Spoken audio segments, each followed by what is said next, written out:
بسم اللہ الرحمن الرحیم۔ میرے محترم عزیزوں، حضرت عبادہ بن صامت رضی اللہ تعالیٰ عنہ سے روایت ہے، وہ فرماتے ہیں کہ اللہ کے نبی صلی اللہ علیہ وسلم نے فرمایا کہ رمضان المبارک کا مہینہ اتنا مبارک مہینہ ہے کہ اس میں اللہ کی رحمت کی بارش بے انتہا بندوں پر برستی ہے، اور اس مہینے میں اللہ تعالیٰ بندوں کے گناہوں کو معاف فرما دیتے ہیں، اور بندہ جو دعا کرتا ہے اللہ تعالیٰ، حدیث کے الفاظ ہیں، وہ قبول فرماتے ہیں۔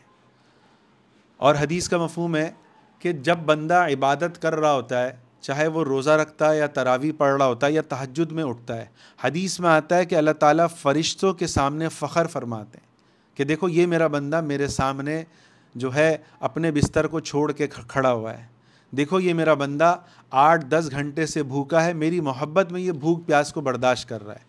حدیث شریف کے الفاظ ہیں کہ جو شخص بدبخت ہے جو اس مہینے بھی اللہ کی رحمتوں سے محروم رہا۔ کتنی افسوس کی بات ہے کہ اللہ کی رحمت کی بارش برس رہی ہے، گناہوں کی معافی کا اعلان ہو رہا ہے، دعاؤں کی قبولیت کا اعلان ہو رہا ہے، اور بندہ جو ہے اللہ کی رحمت سے محروم ہو۔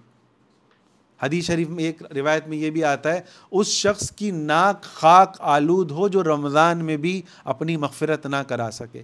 تو میرے عزیزوں، رمضان میں 3 موقعوں پر اللہ کی رحمت کی بارشیں برستی ہیں، اور ایک طرح کی سیل لگی ہوئی ہوتی ہے کہ کوئی ہے اس رحمت کو لوٹ لے۔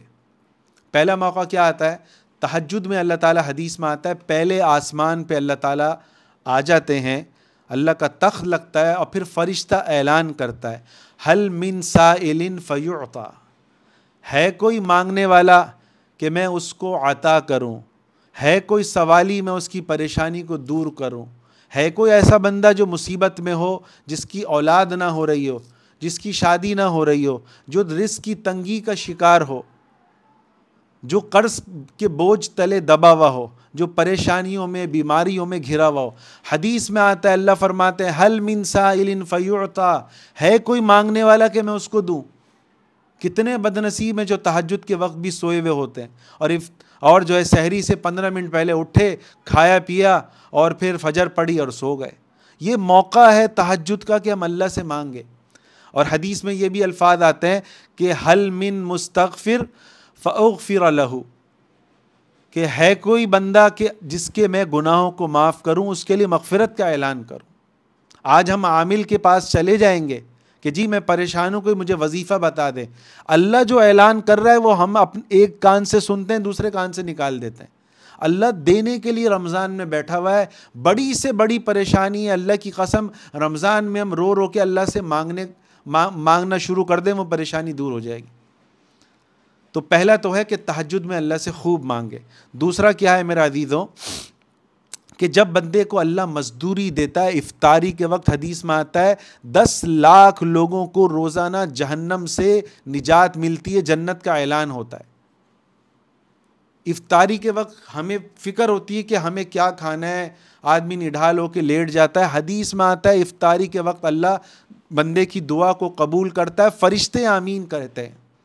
تو ہم کوشش کریں، اپنی بیویوں سے بھی کہیں، گھر والوں سے بھی کہیں، افطاری سے 10 منٹ پہلے جو ہے روکھا سوکھا ٹھنڈا ہو رہا ہے اسی حالت میں رکھ دیں، اور دعا کا اہتمام کریں۔ یہ نہ ہو کہ ٹی وی کھلا ہو اور رمضان کے جو ہے پروگرام چل رہے ہوں، اور وہ جو آرٹسٹ جو پورے سال جو ہے ڈراموں میں آتے ہیں اور وہی جو ہے نا مولوی بنے ہوئے ہوتے ہیں، ایسا نہ ہو کہ ہم عورتوں کو دیکھ رہے ہیں، بد نظری بھی کر رہے ہیں۔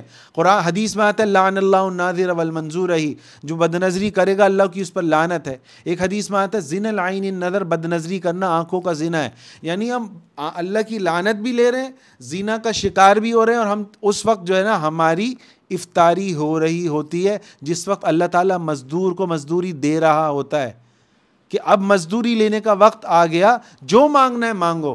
ہم جو ہے رمضان کے پروگراموں میں لگے ہوتے ہیں، اور جو ہے انتظار کر رہے ہوتے ہیں کہ ہم سارے کام چھوڑ کے اللہ سے مانگے۔ اور تیسرا موقع میرے عزیزوں جس سے ہم غافل ہوتے ہیں، 1 گھنٹہ آپ تراویح پڑھتے ہو، ہمارے امام کو بھی یہ توفیق نہیں ہے، تراویح پڑھنے کے بعد آپ دعا کرو، اللہ تعالیٰ مزدور کو اس کی مزدوری دیتا ہے۔ امام نہیں کرا رہا، آپ اس کے کان میں کہہ دو، کوئی پڑھا لکھا آدمی ہے اس کو کہہ دو کہ بھئی یہ تو مزدور کو مزدوری ملنے کا وقت ہے۔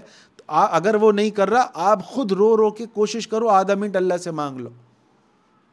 جو مانگو گے ان 3 مواقع پر، سحری کے وقت، افطاری کے وقت اور تراویح کے بعد اللہ تعالیٰ آپ کی مرادوں کو پورا کرے گا۔ اور حدیث میں تو آتا ہے دعا بذات خود عبادت ہے۔ ایک حدیث میں آتا ہے دعا مخ العبادت، دعا تو عبادت کا مغز ہے۔ آپ نے جو تراویح پڑھی، آپ نے جو روزہ رکھا، 10 گھنٹے بھوکا پیاسا رہے، جو آپ نے عبادت کری، اس کا مغز کیا تھا؟ دعا۔ وہ آپ کو مانگنی تھی، آپ اس سے غافل ہو۔ اللہ بھائی یہ بڑا قیمتی جو ہے یہ باتیں ہیں، کوشش کریں صدقے جاریہ کی نیت سے اس کو پھیلائیں۔ جتنا زیادہ پھیلائیں گے شاید ہم مر جائیں اور یہ آگے پھیلتا رہے، میرا آپ کا صدقہ جاریہ ہوگا، کوئی مولوی بھی اس کو سنے گا، آگے وہ مسجد میں بیان کرے گا، یہ بھی ہمارا صدقہ جاریہ ہوگا۔ کوشش کریں اس کو زیادہ سے زیادہ جو ہے ڈاؤن لوڈ کر کے اس کو پھیلائیں۔ اللہ تعالی ہمیں عمل کرنے کی توفیق عطا فرمائے۔